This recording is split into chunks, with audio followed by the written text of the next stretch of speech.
Soy Nacho Villoc, os iba a dar la bienvenida al Centro de Innovación de BBVA, que es lo que he hecho en los últimos 12 años, casi todas las tardes, pero os doy la bienvenida a este primer evento online. Digo primero porque no va a ser el último, ni el único ni el último. Es más, es el primero de una saga de eventos que vamos a hacer. Los hemos llamado Innovation Masterclasses y lógicamente la actividad que veníamos haciendo en el Open Space, en el antiguo Centro de Innovación Open Space de la Plaza Santa Bárbara, pues por razones obvias nos la hemos llevado al mundo digital o la hemos traído al mundo digital, y esto nos permite varias cosas. La primera es romper las barreras del espacio, que antes siempre teníamos un problema de aforo, de que no cabía más gente en la sala, y al mismo tiempo, ya que estamos todos en casa, pues tenemos esta nueva economía de la atención. Anticipo ya que cuando podamos volver al mundo físico, cuando acabemos los confinamientos y todas estas fases 1, 2, 3, 4 y las que vendrán, nos podremos ver en el Open Space en la ciudad de BBVA, en la Vela. Mientras tanto, también me consta que hay gente que se está apuntando de otras geografías y de otros países. Bueno, no me demoro más en daros esta bienvenida a este primer evento digital, a esta primera masterclass de innovación, y paso a presentar a Jesús Pérez. Bueno, un par de medidas, un par de llamadas primero. Por favor, mutearse, es decir, silenciar los micrófonos. Por lo que veo, la inmensa mayoría lo está, pero si no, algo que estamos viviendo todos en tanto Zoom y tanto evento digital, es que a veces se oyen de fondo ladridos de perros, aullidos de niños y otro tipo de sonidos. Así que, y por favor, mutearos durante el tiempo que dure la charla. Si queréis hacer preguntas, que entiendo que habrá preguntas, podéis ponerlas en el chat, y además parte del equipo están al otro lado de la cámara.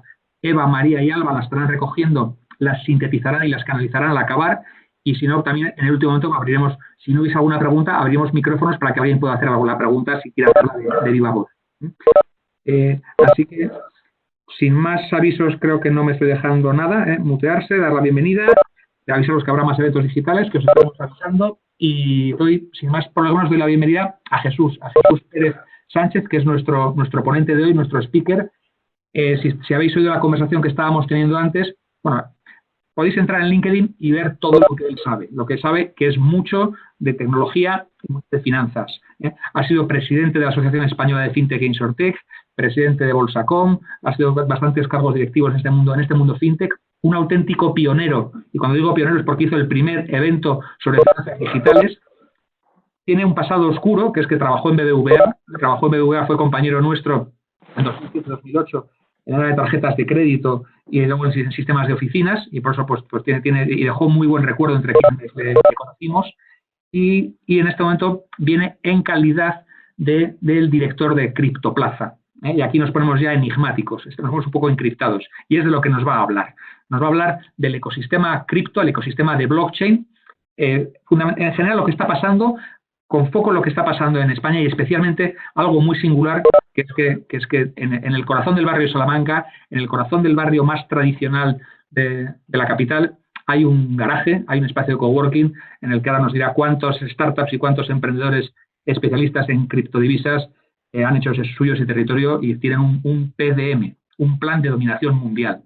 Así que, sin más prolegómenos, os dejo con Jesús. Muchas gracias, Jesús. Bienvenidos y nos vemos en 45 minutos.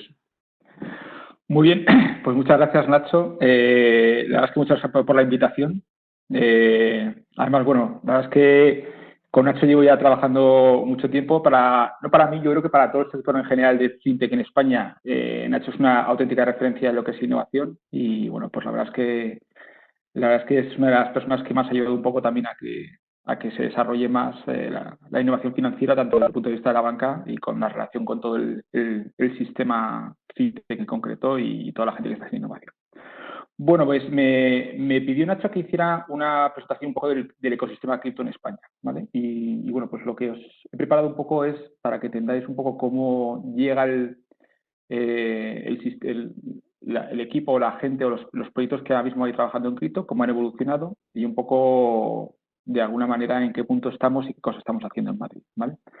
Al preparar un poco esta presentación, una de las cosas al final que me planteaba, porque al final es un poco lo que me dedico, y si tuviera que darme un ahora mismo como una especie de profesión diría que soy un ingeniero de finanzas o, como si dijéramos, un ingeniero que se dedicaba al tema financiero. Y bueno, y en concreto muy relacionado con el tema de innovación. Y a dedicarme a esto, muchas veces lo que, en esta reflexión un poco de todo lo que ha pasado, la pregunta que me hago es por qué a veces llego tan tarde, ¿no? Y continuamente llego tan tarde a temas de innovación, ¿no?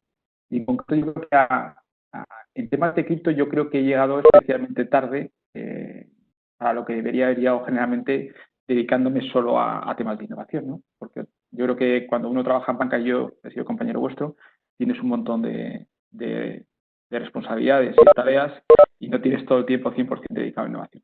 Pero realmente yo que sí que lo tengo en este momento, pues uno se da cuenta o intenta aprender cómo poder llegar antes a fenómenos no luego que van a tener mucho impacto en las finanzas. Entonces voy a intentar un poco la reflexión, un poco la iré haciendo poco a poco de por qué realmente llegué más tarde de lo que podía haber llegado. Yo creo que podía haber llegado mucho antes y ahora justo en el momento en el que estoy, bueno, pues cada vez en todos estos años de innovando, que yo más o menos intentando buscar innovación durante 20 años, pues ahora cada vez más intento de alguna manera ser consciente de cuándo me puede estar pasando otra vez e intentar de alguna manera evitarlo, ¿vale? Bueno, tal y como veo un poco la evolución, porque esto es, de alguna manera la innovación financiera va viniendo, como si dijéramos, en diferentes paradigmas, pues de alguna manera lo que yo creo que ahora estamos es en una revolución que de alguna manera es para mí, tiene mucho más impacto que la que ha tenido FinTech y que de alguna manera para mí va incluso a converse a lo que es toda la innovación que hay en FinTech ahora a día de hoy. Entonces, bueno, yo creo que esto es ahora mismo como yo veo pues, lo que es mi tesis como si dijéramos, de innovación a día de hoy, y ya los iré desarrollando un poquito por qué lo veo así y qué cosas son las que están pasando para pensar qué es esto, ¿vale? Únicamente para introduciros un poco lo que es innovar, no es nada fácil. A mí, de hecho, cuando estuve justo, una de las primeras, yo al principio estaba mucho más dedicado a tecnología que a finanzas. De hecho, bueno, yo acabé trabajando en BVA porque era mi ilusión trabajar en una entidad financiera. Y al final, pues tuve la suerte de estar trabajando en BVA y aprender un montón de cosas. La verdad es que aprendí con todos mis compañeros, tengo un gran recuerdo y probablemente haya sido mi época en la que más he aprendido de finanzas. En esa época me acuerdo que, bueno, previamente al banco llevábamos desarrollando Internet ya un par de años y bueno, montamos el primer grupo de metodologías ágiles. Las metodologías ágiles nacen en 2001, nosotros montamos el grupo en 2002.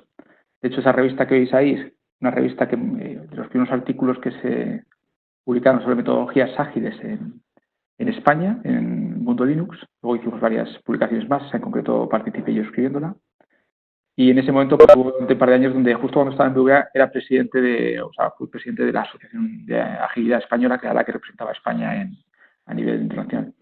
Y me acuerdo que yo en esa época andaba con esta forma de planificar los proyectos allí en BVA. Y la verdad es que cuando ibas y querías cambiar las cosas para empezar a planificar con papelitos en las paredes, pues la verdad es que sonaba un poco a risa, ¿no? Y la verdad es que yo empatizando un poco con en esos momentos jefes, que no me hacían mucho caso, la verdad es que es complicado realmente asumir este tipo de cambios, ¿vale? Y realmente al principio parecen como como si dijéramos, como demasiado diferentes como para aceptarlos.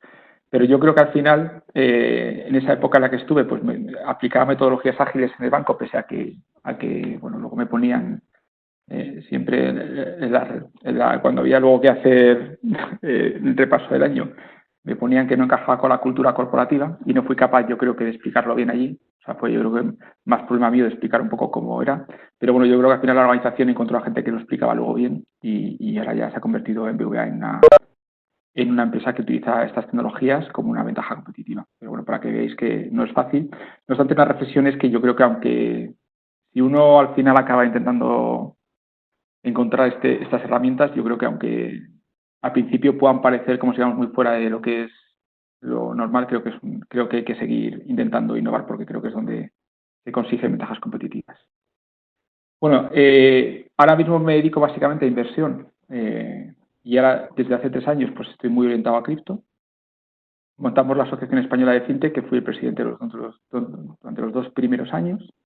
Y bueno, pues monté una startup después de salir de BBVA que vendimos y a partir de ese momento pues empecé a invertir en startups y ahora básicamente pues tengo un papel más de inversor, de inversor o de business angel, aunque suelo intentar siempre programar y lo que hago ahora un poco también es pues, crear un poco estos entornos de innovación, ¿vale?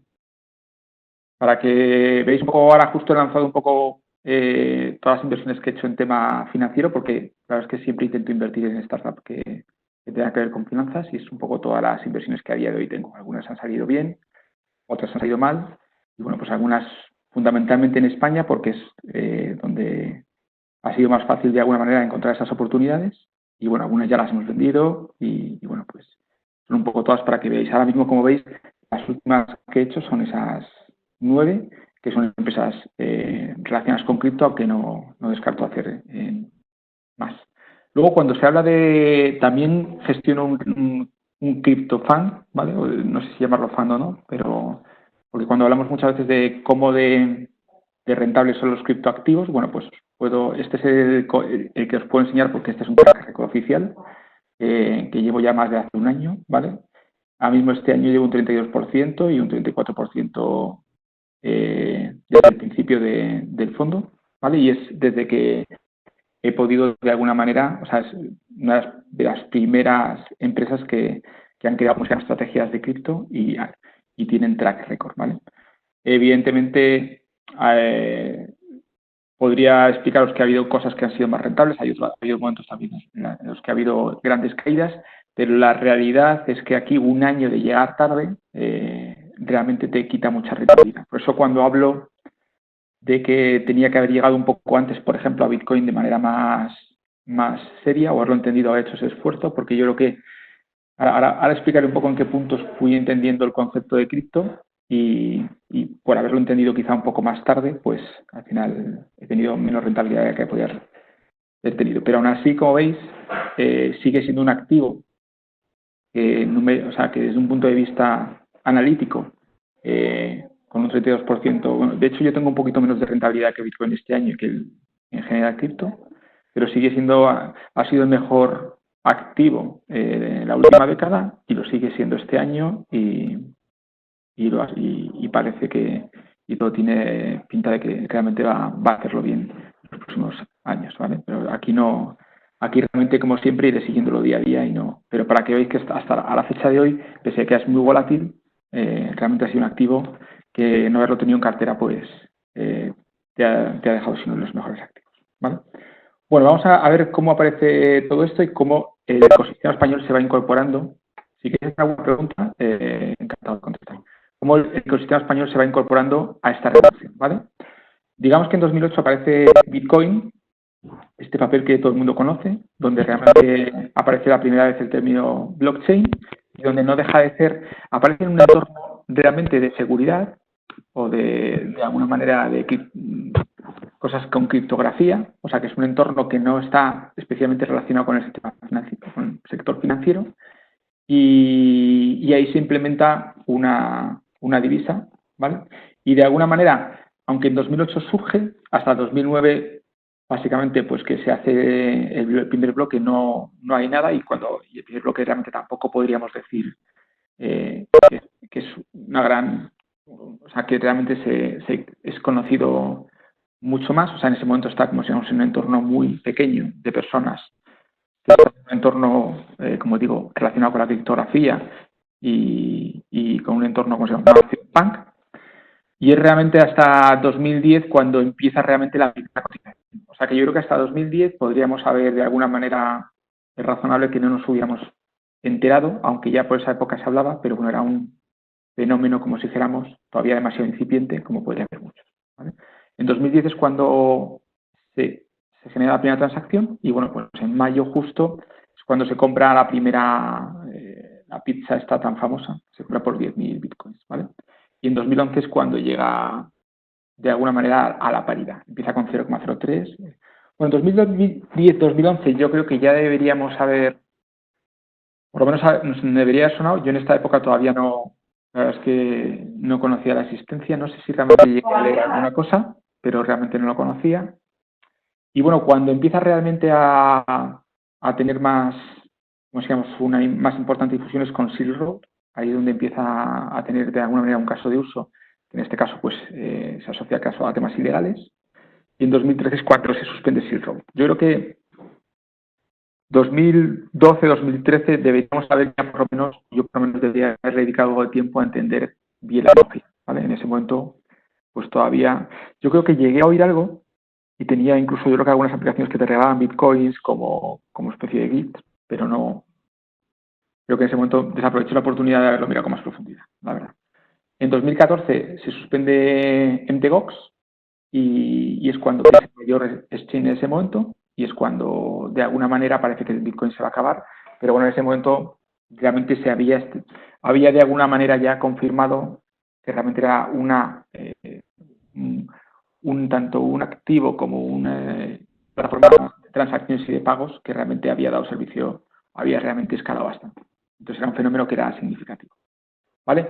Aquí realmente podríamos hablar de que el primer español, de alguna manera, que se involucra en esto sería Alejandro Regojo. Alejandro Regojo, que es una de las personas que está cerca de Criptoplazas, es una de las personas que empieza a trabajar con este primer grupo de gente del core de Bitcoin. De hecho, es una de las personas que a punto está casi, podría estar directamente trabajando, o sea, o apareciendo en este tipo en este grupo que es tan conocido ahora, ¿vale? De hecho, conoce muy bien el core de Bitcoin y es, de hecho, el fundador de Bitcoin Gold, ¿vale? Bitcoin Gold es un proyecto, es un fork que llega a alcanzar los 7 billions durante 2018 y que surge como una contestación ante lo que era una especie de control de Bitcoin por parte de un fabricador de máquinas. Porque un fabricador de máquinas Bitmain hubo un momento que desarrolla una máquina tan potente que en algún momento toma un control muy potente de Bitcoin y esto en ese momento a la comunidad le preocupa. Entonces Bitcoin Gold surge como una modificación de Bitcoin que intenta penalizar a este tipo de máquinas. De tal manera que intente un poco seguir la filosofía de que no estuviera controlado el minado por muy poquita gente, sino que cualquiera en su ordenador pudiera hacerlo, ¿vale? Como digo, este fork llega a llegar a 7 billions, pero la realidad es que la competición en máquinas hace que otros fabricantes también fabriquen más y ese inicial parece monopolio que tenían esos fabricantes pues se diluye, ¿vale? Y entonces pues el protocolo pues no coge tanta fuerza y luego además sufre algunos hackeos, ¿vale? Nosotros la primera vez que invertimos en Bitcoin fue en 2014. Es la primera empresa del mundo en constituirse en Bitcoins. Se llamaba CoinFame y fue una de nuestras primeras inversiones. También invierte Bankinter. En este caso estamos con ellos e intentan crear un exchange descentralizado, ¿vale? En ese momento nosotros vemos la inversión con Civeta Investment, nos parece que tenía algo muy disruptivo el poder hacer este tipo de operaciones y decidimos invertir en un momento muy incipiente. La realidad es que a nosotros nos pareció algo interesante, pero no dedicamos el tiempo suficiente como para haber entendido el cambio de paradigma relevante. Esto fue probablemente no haber dedicado demasiado tiempo y probablemente haber infravalorado esta revolución, ¿vale? O sea que en esta época invertimos, pero realmente no hicimos el esfuerzo, porque si no hubiéramos ya, como otros fondos de capital riesgo, que en esa época ya empiezan a tomar posiciones en Bitcoin en 2014, 2015, que es cuando empieza también el entorno, de alguna manera, de Venture más innovador en el mundo a coger. Entonces ahora tenemos a Alberto. Alberto trabaja en Bankia, aunque, bueno, creo esta empresa, ha creado otro tipo de empresas de tokenización y, bueno, es una de las referencias también en el ecosistema y ahora es uno de los embajadores de Criptoplaza, ¿vale? Y está muy conectado con todo este tema. Y es una de las personas que tenemos allí, ¿vale? Pero para que veáis un poquito. Justo en 2000, un poco para también a ver en qué estaba yo metido, en 2015 es cuando no creamos la asociación de FinTech, que no realmente surge más en 2008 o 2009, ¿vale? Pero realmente en España pues creamos la asociación en 2015, empezamos a pensarla, hicimos la primera conference y la creamos en 2016, ¿vale?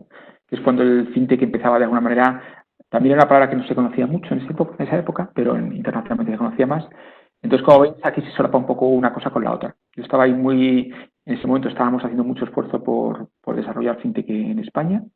Se decía que no había mucho fintech en España, pero nosotros veíamos muchas empresas intentándolo y veíamos mucha dificultad regulatoria, y bueno, pues decidimos al final hacer una asociación.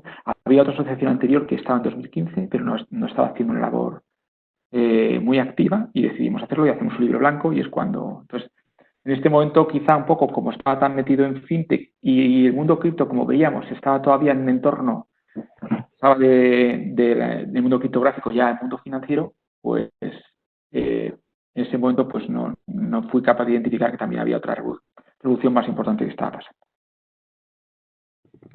Para avanzar un poco, Ethereum se lanza en 2015, para que entendáis un poquito también cómo sucede, los smart contracts los conocemos, que es una revolución realmente, porque Bitcoin al final es una gran revolución, pero los smart contracts pues suponen una revolución mucho más potente, porque yo creo que a muchos por lo menos nos hace entender mejor la potencia que tiene este sector, y yo creo que le da a Bitcoin un entorno de desarrollo de negocio mucho más potente. Y entonces, bueno, pues realmente Ethereum hasta 2015 no para. O sea que hasta 2015 deberíamos haber entendido Bitcoin, pero de alguna manera los smart contracts pues todavía no estaban de manera muy incipiente.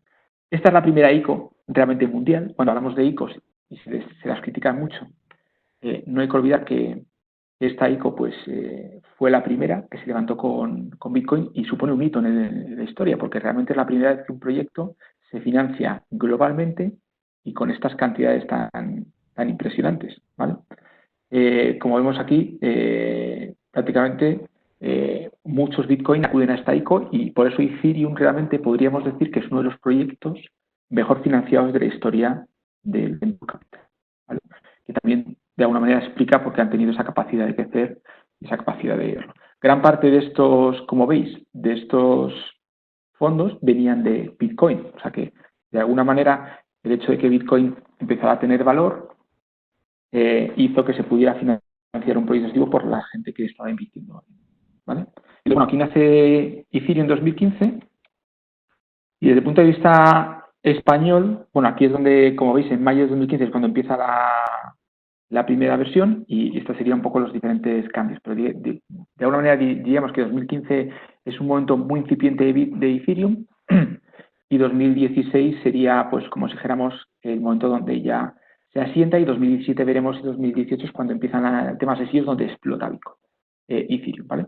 Bueno, yo realmente llegué ahí a Ethereum a entenderlo un poco, diría que llegué en 2016, es decir, me perdí todo un año de un poco entender lo que es el modelo, y de hecho diría que llegué a mediados finales de 2016. De hecho ya empezaba a oír blockchain en algunos eventos en Finovate en Europa, de innovación, de fintech, se hablaba de Ethereum, pero yo no entendía nada. Me acuerdo que me vine de un evento de Londres diciendo, joder, me tengo que enterar esto, que es de blockchain, ¿por qué no? Porque está todo el mundo hablando de ello y no entiendo. Lo cual me hace tener unas reflexiones que estar más conectados con el mundo internacional, porque al final hay 4 o 5 hubs donde realmente al final, si uno está por ahí, más o menos puede entender un poco lo que está pasando, y ahora es una de las cosas que hemos conseguido con CryptoPlata. Aquí nace Ethereum Spain, que es una de las comunidades más potentes. Ahí está pues, Jorge, que es una de las que está llevando ahora Ethereum, uno de los másters en Ethereum de Alcalá de Henares, y es una de las comunidades que empezó desde muy al principio con Ethereum, y realmente conoce a gran parte pues, de los que ahora son todo lo que es consensus, todo lo que es ahora mismo lo que es el core de Ethereum. Por lo cual, por esta parte estamos conectados con gente que empezó muy al principio, incluso colaborando con Consensus, y hay una gran comunidad de Ethereum en España, pero esta parte está Ethereum Spain y Ethereum Madrid también. Tenemos muy buena relación con ellos en el hub, y son gente porque tiene todo el contacto con todo lo que es la comunidad, ¿vale? En esta época también yo creo que hay una iniciativa muy potente, que es el libro Blockchain la Revolución, coordinada por Alex Plusat. Está Blockchain Spain, y yo creo que aquí España es donde realmente estos grupos hacen mucha labor de difusión. Este libro para mí es uno de los mejores escritos en español por seguro, pero incluso yo lo diría que a un nivel de inglés muy potente, y nos hace de alguna manera introducirnos en esta tecnología de una forma muy horizontal, ¿vale? Y yo creo que pues es una de las mis comunidades que hay que seguir. en España. Nosotros también tenemos una muy buena relación con Alex y con toda la gente. Y bueno, pues también es verdad que nosotros ahora mismo estamos más focalizados en la parte, por decirlo así, más financiera, porque yo siempre me he dedicado a innovación financiera y ellos de alguna manera se han centrado más en la parte más de identidad. Como veis, aquí son los grupos de trabajo. Alastria, de alguna manera, yo también, cuando todavía soy presidente, en este momento soy presidente de la Asociación Española de FinTech. Entonces, en la construcción de Alastria, pues también estoy ayudando en lo que poco, pero sí que intento de alguna manera, al menos que AEFI esté como un fundador y que apoye todo lo posible. Y bueno, pues estamos ahí. Los temas que se tratan, sobre todo de identidad, pues trazabilidad, ese tipo de cosas. Si bien es cierto que deciden de alguna manera no poner el foco en la parte financiera o la parte más de cripto, porque tienes que acordaros que todo esto venía de Silk Road, o sea, veníamos con una historia de alguna manera derivada de lo que ha sido la primera parte de Bitcoin, pues con una narrativa tremendamente, como si dijéramos, negativa, y bueno, pues eso hacía que, y todavía yo lo que sigue pasando, que no se explore realmente las posibilidades que hay en innovación financiera, ¿vale? Con lo cual, Alastria coge ese papel. AEFI, en ese momento yo tengo ganas de que coja ese papel, pero es verdad que FinTech empieza a estar muy consolidado, también el sector de FinTech, aunque hace un poco de esfuerzo, yo creo que tampoco se adentra mucho debajo de la asociación y pues la parte financiera un poco más de cripto y demás se abandona un poco de alguna manera y es donde intentamos de alguna manera nosotros retomar el ¿vale? En esa época también hay hitos importantes, dos chavales por 20-21 años básicamente consiguen levantar una ronda de 25 millones en 26 minutos en 2017, ¿vale? Para de alguna manera levantar lo que a día de hoy es el líder en lo que se llaman organizaciones descentralizadas, autónomas, ¿vale? Bueno, como hemos tenido varias charlas con Jorge y con Luis, realmente es impresionante nuestros todos ingenieros, lo que han hecho y lo que han desarrollado. Pensar que con esas edades prácticamente casi no creo que ni tengan acabada la carrera y realmente a día de hoy están liderando lo que es estratégicamente las DAOs, que para mí es uno de los grandes temas a nivel mundial, y Aragón a día de hoy se puede decir que es prácticamente pensar que esos 25 millones que levantan en 2017 lo levantan en Ethereum, con lo cual realmente hay momentos donde esos 25 millones que se suscriben en 26 minutos y se dejan incluso 8 millones fuera, se recaban casi 275.000 Ethereums que han llegado a valer 275 millones. Esto es lo que han tenido en caja o gastado dinero para que veáis un poco el impacto que tiene.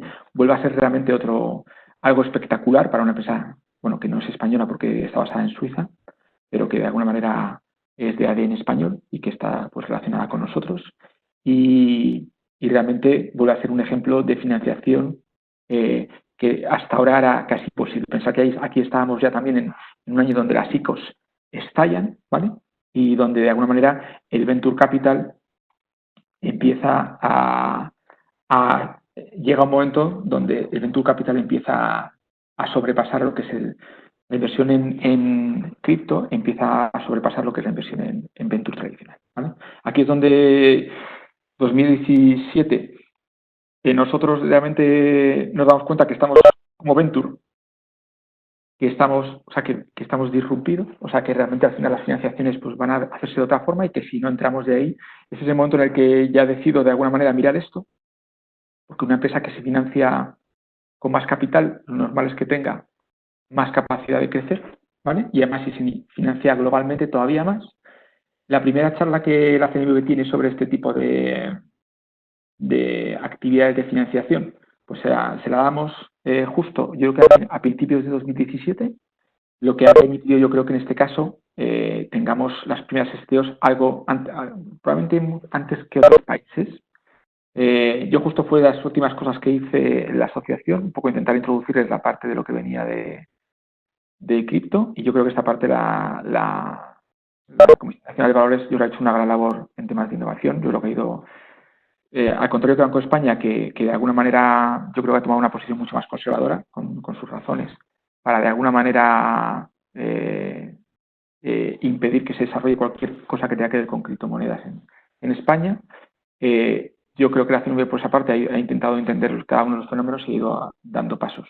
Yo creo que la posición de Banco de España pues ha sido uno de los grandes stoppers ahora mismo para toda esta parte, pero creo que que al final del tiempo va a permitir que lo consideren, o sea, vayan abriendo un poco más esa visión.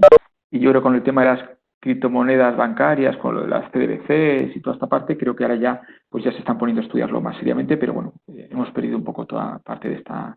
Y yo creo que también ha tenido impacto, pues claro, desde el punto de vista del sector bancario, que se ha visto de alguna manera un poco dirigido a no hacer actividades, ni incluso mezclarse con actividades que tuvieran que ver con cripto, o que es lo que explica un poco que Criptoplaza a día de hoy pues tampoco tengamos a día de hoy apoyo ni tanto institucional ni tampoco de banca, porque sigue siendo algo que reputacionalmente pues los reguladores de alguna manera en España pues y también a nivel global, no hay que decirlo, en España quizá un poco más agresivamente, pero a nivel global pues también ha estado muy en contra y que ha bajado, de alguna manera ha limitado la capacidad de innovar en esta. Nosotros hicimos ya es verdad que las ICOs pues levantaron un montón de inversiones en Venture, que lo hacía gente que no tenía experiencia en Venture. Y bueno, pues ha habido evidentemente muchas inversiones que no tienen ningún sitio, unas valoraciones, ha habido una burbuja en el sentido de inversión en startups, ¿vale? Pero también hay que decir que el mercado de criptoactivos pues ha subido de 50 a 10 millones, creo que eran 10 billones a 250, o sea que aún así, si uno hubiera invertido de manera proporcional en todos los activos, habría sido rentable, ¿vale? Nosotros lanzamos la primera STO en España, que fue Cryptoverse, justo, con Pinsent Mason, y con la primera de ACI, que es José Manzanares, lanzamos y lanzamos el primer mapa de español de ICOs, ¿vale? Que estos que estaban lanzando tanto aquí como en España, ¿vale? Creo que las ICOs no se van a, creo que es las STOs, y ya veréis que hay noticias ahora como Securitais, una empresa también española muy potente que está estandarizando este tipo de formas de invertir en startups, y creo que es algo que va de una forma mucho más madura. Vamos a empezar a volver a ver otra vez financiaciones, ¿vale? Nosotros ya hicimos en 2018, para que veáis, hacemos ya con todo este problema, pues decido crear un máster en valoración de criptoactivos para que la gente de alguna manera tenga algo más de criterio a la hora de invertir en este tipo de oportunidades de inversión y tenga un poco más de criterios con todo lo que nosotros conocíamos y con toda la gente. Entonces, para que pudiera haber un poco más. Fue algo innovador porque en ese momento hablar de valoración de criptoactivos o de digital assets, que de todas formas pues era algo que en ese momento yo fuimos de los primeros. De hecho, ya en 2018 empezamos a hacer mapas de aplicaciones o de proyectos de blockchain, por decirlo así, o cripto, que tienen que ver con Insurtech o con FinTech. De hecho, yo en esa época intento inventarme un nombre que era como FinTech X o algo así, para darle un poco nombre a todo este FinTech que era de nueva generación, porque al final ya veréis que y era un poco donde voy a contaros, gran parte de estos proyectos lo que hacían era hacer exactamente lo que se hacía en FinTech, pero con cripto, ¿vale? Al tiempo sale ya el concepto que es DeFi, finanzas descentralizadas. Hay un concepto que es un poco más amplio, que es Open Finance, ¿vale? Que también habla de, digamos que DeFi sería algo un poco más puro cripto y Open Finance es algo un poco menos puro, pero que utiliza blockchain, ¿vale? Estos mapas los hacemos por primera vez, tenemos varios de blockchain Insurtech que hacemos justo ya 2018, 2019, y bueno, pues surge justo el concepto finanzas descentralizadas para ya asentarse bien un poco toda esta parte. Y surge justo con Maker, del que yo soy embajador, justo hace un mes y medio ya llegué a un acuerdo con la asociación con Maker, que a día de hoy es el proyecto líder en finanzas descentralizadas, es la base de las finanzas descentralizadas y es lo que de alguna manera se conoce como stablecoins o como monedas que tienen su referencia en el dólar, ¿vale? Entonces, bueno, claro, ahora ya pasamos de Bitcoin a tener una especie de criptodólar, ¿vale? Y bueno, pues eso es donde ahora mismo creo que estoy realmente trabajando en temas de innovación y sobre todo este tipo de ecosistema que es muy potente. También ahora mismo soy miembro del Metacartel, que es uno de las DAOs más potentes que hay a nivel mundial, fundada en San Francisco, pues soy uno de los miembros y aquí lo que se está definiendo un poco la nueva forma de organizarse empresas, Venture Capital y un ecosistema también realmente muy potente, ¿vale? Con el que nos hemos conectado también desde Criptoplaza, para que lo sepáis, ahí estamos también teniendo reuniones con ellos. Bueno, entonces a raíz de esto y también de la experiencia de FinTech, una de las conclusiones que llegamos es que los sitios juegan un papel importante en la innovación. Igual que pues por eso tenemos ecosistemas como puede ser, por ejemplo, el que todos conocemos, que es el Silicon Valley. Aparece justo Crypto Valley, que es un esfuerzo que hace Suiza y que aprovecha muy bien, que se había quedado del fenómeno FinTech un poco out, pero que en el fenómeno cripto, pues por este tipo por alguna serie de características, recoge bien esa oportunidad y entonces crea que Crypto Valley, ¿vale?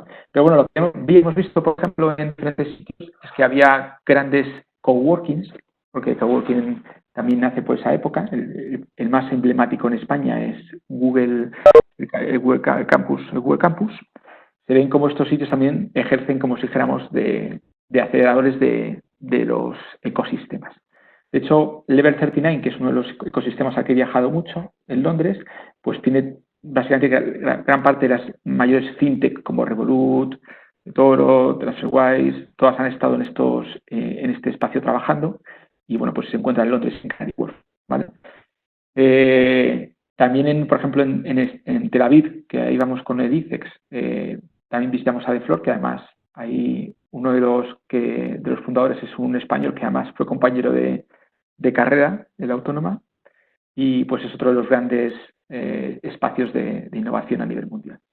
De hecho, yo creo que el espacio VEA que lidera Nacho ha sido también una de las referencias en España y uno de los grandes aceleradores de innovación. Y nosotros montamos FinTech Plaza ahí por 2019, que también ahí está la asociación y bueno, se convierte en un espacio también que seguro que en algún momento habéis oído hablar de ello. Pero bueno, yo en esa época ya estaba cambiando un poco el chip, como os decía, y entonces intento encontrar de alguna manera un espacio para cripto, porque creo que es la forma en la que podemos realmente volver a acelerar cripto en Madrid. Entonces ahí, bueno, pues buscando espacios, consigo unos socios que la verdad es que estoy encantado con ellos, que es Loom, que es una empresa de Merlin Properties, que empiezan a desarrollar un montón de edificios por Madrid y nosotros decidimos coger un espacio, ubicarnos en un espacio de Loom de los más grandes, porque pensamos que podemos llegar a ocuparlo totalmente y que estuviera en un sitio además representativo. Entonces cogemos, es caro, porque barrio de Salamanca en Madrid es caro, pero pensamos que deberíamos estar en un espacio que fuera representativo. Ahí es como nace. Loom Salamanca realmente se abre en octubre de 2019. Nosotros estamos esperando, empezamos en Criptoplaza, nace en febrero de 2019 la idea. En marzo, mayo, nos vamos ya a un sitio alternativo que nos proporciona Loom y estamos con todas las obras viéndolo crecer hasta que en 2018, ya en 2019, lo arrancamos, ¿vale? Para que veáis que estos proyectos cuesta un poco arrancarlos. Y ahí es donde empieza un poco la magia. Hemos tenido prácticamente, como veis aquí, 114 eventos, 50 en los últimos 3 meses, y eso que ya, pues, los últimos han sido online, pero ha pasado por aquí gran parte de los proyectos internacionales, como el primer foro de criptoeconomía, aquí Interest Rate, y hemos intentado tener un evento, un acuerdo con todos los principales proyectos de cripto a nivel mundial, de tal manera que siempre hagan un evento cada 2 o 3 meses y nos puedan de alguna manera actualizar, ¿vale? Hemos tenido evento con Maker, tenemos eventos de Ethereum, hemos tenido también eventos con gente de Bitcoin Core y hemos tenido pues ya todos los proyectos que os podáis imaginar del top 100, hemos tenido muchísimos y tenemos acuerdos. Y siempre intentamos que haya gente de los proyectos trabajando, de tal manera que ahora mismo es muy probable que encontréis a gente de casi todos los proyectos en Criptoplaza. Con lo cual, de estos eventos casi todos son abiertos y bueno, pues lo que estamos haciendo es haciendo que la gente realmente conozca mucho más estos proyectos. Vamos a casi 3.000 personas. Los próximos eventos, para que os hagáis, vamos a hacer un evento el día 12, que va a ser todo el día del halving, que es un evento importante para Bitcoin, y también hemos llegado a un acuerdo con un evento que a nivel internacional, que este es online, que es DeFi Discussions, donde Criptoplaza es uno de los partners. Nos estamos posicionando a nivel mundial como una de las referencias a nivel de castellano mundiales, pues de espacios de coworking, ¿vale? Y de comunidades. Como veis, hemos tenido aquí está Jorge de Aragón, pero hemos visto pasar por nuestro espacio gran parte de CEOs y hemos tenido entrevistas de los más importantes CEOs de finanzas descentralizadas y lo seguimos teniendo. y bueno, pues la verdad es que se convierte en un espacio importante. Dentro de las actividades que hay de Criptoplaza tenemos una DAO, que es hemos creado, el espacio pretende ser un espacio de experiencia de cripto. Entonces nos organizamos para ciertas decisiones votando con plataformas, con Aragon, que lo que permite es, de alguna manera, organizar organizaciones que incluso pueden tener activos. Entonces tenemos una DAO donde votamos cada cierto tiempo qué hacemos en Criptoplaza. Tenemos también un Criptoplaza Investors. Este jueves presentamos 4 proyectos. Hemos invertido en un proyecto internacional y la idea es, de alguna manera, intentar poner de manifiesto las oportunidades que hay de inversión de cripto para que haya grupos de inversores que puedan participar en ellas y para poder explicar un poco esto. Tenemos también un equipo de innovación que intenta ayudar a las startups a conseguir financiación pública, que es algo complicado, pero hemos llegado a un acuerdo con Indoland. Entonces tenemos Criptoplaza Innovación, donde estamos también tratando de acelerar un poco la parte de capital para las que lo necesitan, sobre todo en los primeros momentos. Y bueno, pues la verdad es que yo creo que es algo interesante. Y luego tenemos también Criptoplaza Devs, donde estamos desarrollando pues un montón de comunidad en torno a desarrollo, porque pensamos que realmente gran parte de la creación de valor va a venir desde el punto de vista de tener más desarrolladores y más ingenieros, ¿vale? En este sitio hay, de hecho, Ethereum tiene un objetivo que se ha puesto de tener 1 millón de desarrolladores de Ethereum o de Solidity, que es un objetivo que se ha puesto como organización porque piensa que es la mejor forma de competir o de hacer la plataforma más potente. Y nosotros, España debería tener por PIB global en torno a unos 20.000, 30.000 desarrolladores, y nuestro objetivo era llegar a 50.000 en España, gente que sea capaz de desarrollar sobre Solidity, porque pensamos que si tenemos esa capacidad de desarrollo, pues creamos más valor al final en nuestro país. Y de hecho este mes estamos participando en un hackathon que es para desarrolladores, que se llama Hack Money, donde realmente se presentan equipos de todo el mundo a competir en precios para desarrollar proyectos de ingeniería financiera o de blockchain financiero, ¿vale? De finanzas. Ahora se hace mucho hincapié en finanzas descentralizadas y vamos a estar ahí compitiendo con un grupo que tenemos de desarrolladores en la plataforma en Criptoplaza. A nivel internacional de hubs estamos ahora mismo conectados con Starfish, pero también estamos dentro de una alianza de 7 hubs, uno que está en Berlín, otro que está en Seúl, otro que está en Corea, que no está por aquí, que cerramos hace poco, en Tokio y algunos en Estados Unidos, que lo que hacemos es que gente que esté en nuestro hub puede ir y si tiene que acudir un día a San Francisco o a estos sitios, pues puede realmente utilizar intercambiamos sitios, ¿vale? Y también pues gente de estos sitios que vengan a Madrid podrían pasar a algunos sitios en nuestro espacio, ¿vale?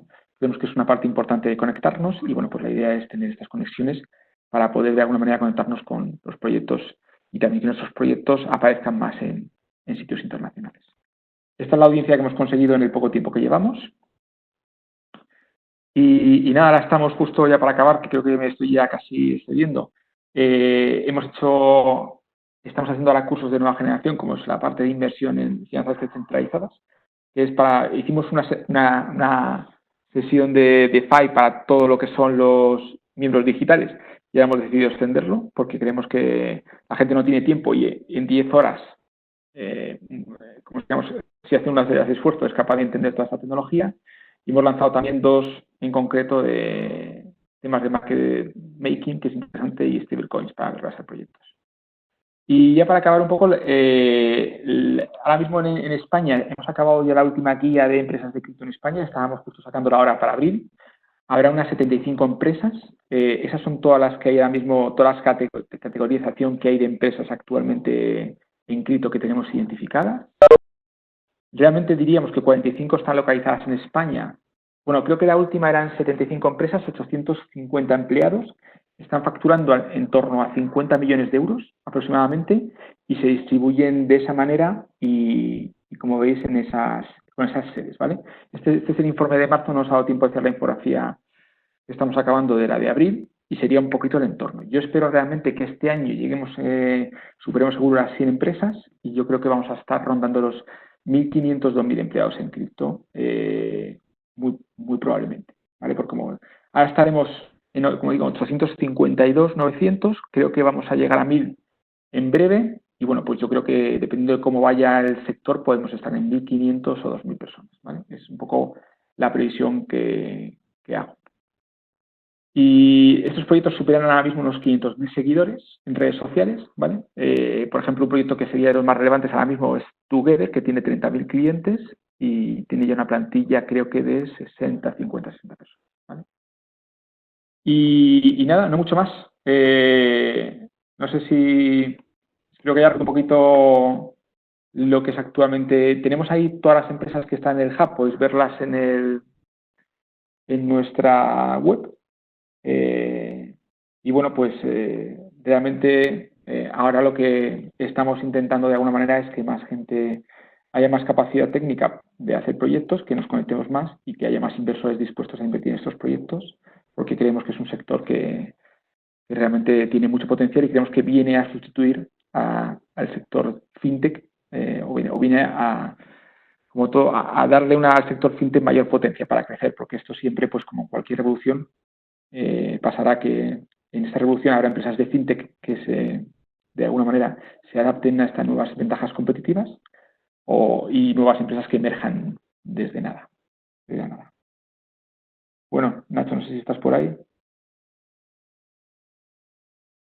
Si queréis hacerme alguna pregunta. Hola, buenas tardes. Buenas tardes. Lo primero, soy Óscar Feijó, yo estoy en contabilidad en BBVA. Lo primero, dar las gracias a Jesús por la exposición, muy interesante. Sí me gustaría, si pudiera ampliar un poco más el tema de valoración de criptoactivos. O sea, hemos hablado, bueno, él nos ha comentado que en 2018 ya estaba en ello. Y es algo que realmente me afecta a mi entorno. Entonces, sí me gustaría conocer un poco más si es posible. Muchas gracias. Vale, bueno, cuando hablamos de la evaluación de criptoactivos, aquí es importante tener varias cosas en cuenta. Primero, la tecnología de cripto es una tecnología de settlement, por decirlo así. O sea, realmente al final, utilizar cripto o utilizar una base de datos o utilizar cualquier otro sistema, de ello no se, de alguna manera, no se saca ninguna evaluación, sino que lo que hay que entender de alguna manera es el activo. Como decir, back by popular demand. O sea que muchas gracias. ¿Sí? No sé si... Bueno, entonces, nosotros lo que hacemos ahí primero es identificar qué tipo de activo es. Entonces, por una parte, habría que tener activos que son como, digamos, monedas, como o divisas o virtuales, que sea Bitcoin, que se tienen que analizar desde un punto de vista monetario, o Ethereum, que se podría considerar dinero. Luego hay startups, por ejemplo, que son directamente startups y que tienen negocios financieros como una startup normal y corriente. Por ejemplo, hay startups que son, por ejemplo, brokers, y lo que podemos realmente valorarlo es por las comisiones que de alguna manera esa startup consigue, ¿vale? O monetiza. Luego tenemos, por ejemplo, hay cosas, por ejemplo, que son activos reales que de repente de alguna manera se tokenizan o se hacen el settlement en esta red. Entonces, eso hay que valorarlo de forma tradicional. Lo único que a lo mejor podríamos aquí entrar en valoraciones en el sentido de cuál es el premium que aporta la liquidez que implican estos mercados. Es decir, sabéis que hay un premium de liquidez. Si un activo es más líquido, tiene habitualmente un premium de valoración. Entonces, ese tipo de cosas son las que valoramos. Y luego es verdad que hay nuevos proyectos que son las valoraciones más complejas, que son estas plataformas como Ethereum, donde realmente al final hay una especie de token que se utiliza para la plataforma y donde realmente hay una especie de oferta y demanda y el precio de alguna manera se tiene que modelizar en base a intentar de alguna manera establecer cuál puede ser la oferta y la demanda de este tipo de activo que se utiliza para esa plataforma. Entonces, bueno, es un tema muy denso, pero lo que es cierto es que de alguna manera ha aparecido un nuevo activo como las criptoactivos o las criptomonedas, pero cada activo dentro de este mundo hay como hemos hecho unos 8 o 9 tipos de activos. Entonces, bueno, pues cada uno tiene su valoración y hay algunos que son muy similares a valoraciones de mundo tradicional. Y en general, en el mundo de 2017-2018 de ICOs, estaríamos hablando de valoraciones que son muy similares a las que tenemos que tener cuando hacemos Venture Capital. pero con algunos matices, porque evidentemente pues tienen más acceso a capital, tienen un mercado más global y bueno, pues y eso son un poco las discusiones lo que es hasta el día de hoy la teoría un poco en todo ese tipo de valoraciones. Muchísimas gracias. ¿Y alguien tiene alguna otra pregunta? Sí, perdonad. Bueno, muchas gracias, Jesús, por la ponencia. Yo tenía una pregunta. ¿Cómo podríamos inscribirnos a los cursos que has comentado? Ahí, si queréis, os doy un poco la referencia a Nacho para que tenga en Digital Asset Institute, tenemos un poco toda la oferta. Y os diría también que si queréis de cerca la actividad de CryptoPlaza. En LinkedIn podéis seguirla y ahí damos mucha también actividad pública. Y los cursos, pues nada, Digital Asset Institute, estamos justo ahora lanzando estos cursos, o sea que encantados de compartirlos ahora si Nacho me parece correcto, os lo comparto para que lo podáis ver. Yo diría que es interesante que veáis sobre todo cosas de finanzas. Para mí el nuevo fintech son el DeFi, finanzas descentralizadas. Creo que es un tema que tiene un concepto de innovación que es muy, muy potente. Y yo creo que vamos a ver gran parte de lo que la siguiente, como si dijéramos, la siguiente nueva generación de empresas financieras de innovación. Entonces, bueno, ahí hay ejemplos muy, muy interesantes.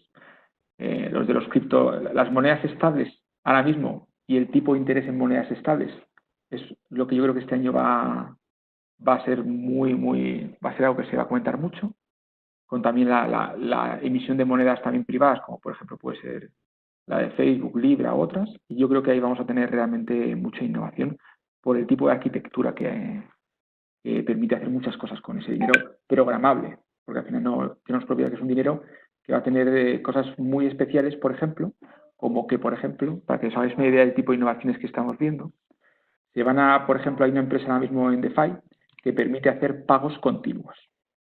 ¿Y qué es un pago continuo? Pues yo, por ejemplo, puedo decidirle hacerle un pago a Nacho en el que le digo, Nacho, te voy a pagar 1.000 euros de aquí a una semana, segundo a segundo.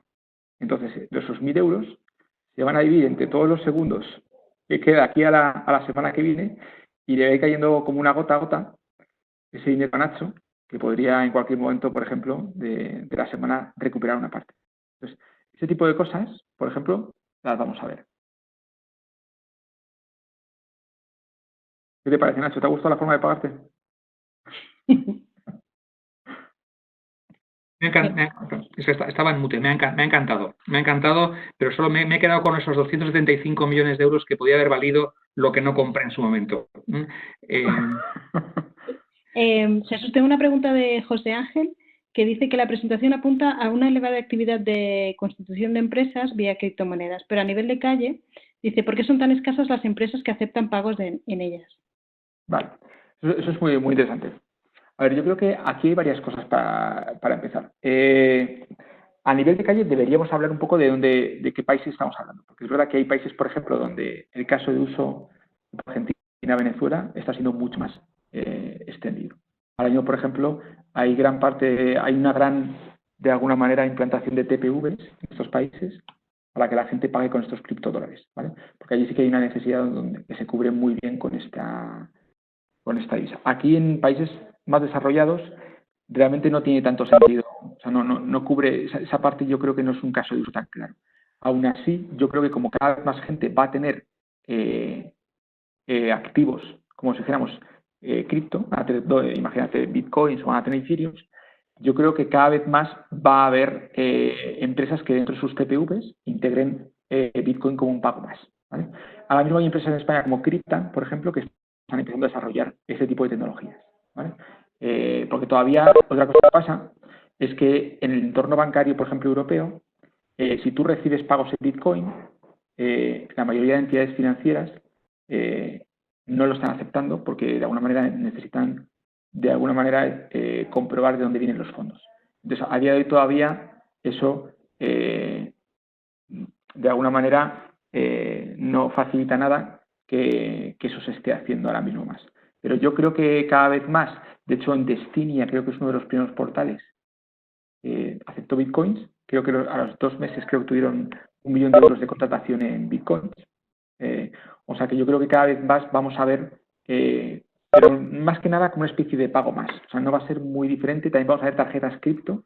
Por ejemplo, fijaros que Together ya pone en mano de 30.000 personas una tarjeta que ya tiene criptoactivos, y no todavía que Revolut también, aunque es un poco pseudo cripto, también ya permite tener un Bitcoin y pagar con él, ¿vale? Entonces, y esas son tarjetas que ya sí que son, de alguna manera, sí que están muy integradas con el sistema financiero actual. Bueno, pues yo creo que, oye, pues creo que vamos a ser puntuales, es el momento de desconectar. Agradeceros mucho a todos esta vuestra participación, vuestra presencia. Espero que os haya parecido todo lo interesante que nos pareció a nosotros cuando lo decidimos. Gracias a Jesús. Os pediría que descontemos un momento el audio, que nos desmuteemos un momento para darle un aplauso, y os estaremos rápidamente enviando la convocatoria para la siguiente, que va a ir sobre el talento digital y el talento para esta nueva época. Muchas gracias a todos, sobre todo gracias a Jesús, y un fuerte aplauso.